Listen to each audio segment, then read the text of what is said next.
The 2012 football season did not end the way Mississippi State fans had hoped, despite starting the way that everybody had envisioned. 7-0, a big home win over the Tennessee Volunteers, and a visit from the BCS National Championship Trophy.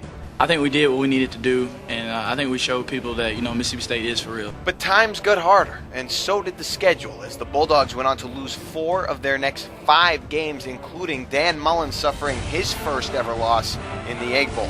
This loss is always the most disappointing loss when you play in a rivalry game like this, you know what I mean? But the good news for Mississippi State fans, despite the team's 34-20 loss to Northwestern in the Gator Bowl, is still the bigger picture. For one, Dan Mullen remains determined to build Mississippi State into a championship-caliber program and isn't tempted by the occasional wooing from other schools. That's good news for State fans. He's the man for the job. It is our honor to present this year's Jim Thorpe Award to Jonathan Banks, Mississippi State.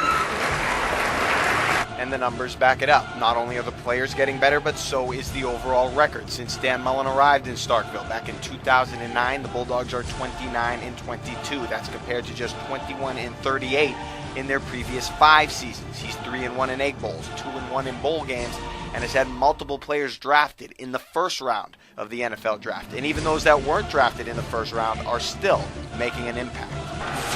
Vic Ballard with an enormous effort. And the future looks bright as well, as Mississippi State has been a regular inside the top 20 for recruiting class rankings in recent years, while this year's class shouldn't disappoint. Chris Jones, the defensive end from Houston, Mississippi, already committed to the Bulldogs, as is 4-star quarterback Cord Sandberg from Bradenton, Florida.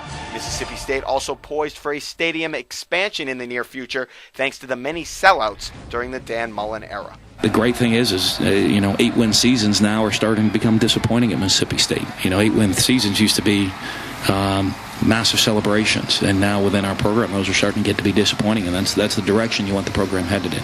And don't forget, Dan Mullen and the Bulldogs have had this success in an era when the SEC West has been dominant. 10 years ago, the division wasn't this good. In the first 9 years of the BCS championship game, it was won by the SEC West just one time. In the previous 5 years, 4 SEC West teams have won the national championship. They say that in order to be the best, you have to beat the best. Well, maybe one day Mississippi State will.